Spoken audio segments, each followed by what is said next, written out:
Nagkalat ang dugo sa kahabaan ng National Highway sa Barangay Tulong, Ordaneta City, Pangasinan.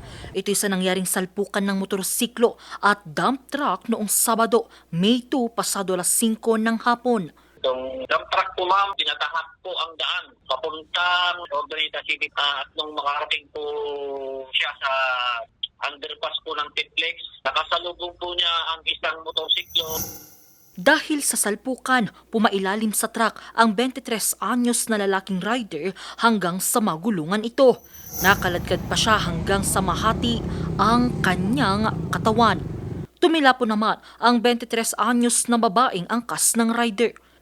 Kinilala ang driver ng truck na isang 45 anyos na lalaki.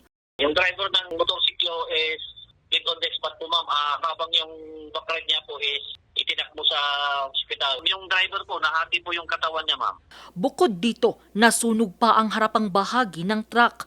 Nakalagkad nito ang motorsiklo hanggang sa umapoy po ma'am. Nahirapan din po na apulahin ng ating DSP Urdaneta ang nasunog na truck.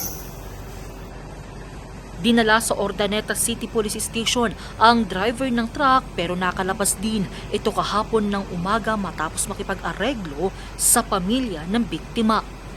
Muli namang nagpaalala ang Ordaneta PNP sa lahat ng motorista na magdoble ingat at panatilihin ang disiplina sa kalsada. Angel Arquero, RNG News.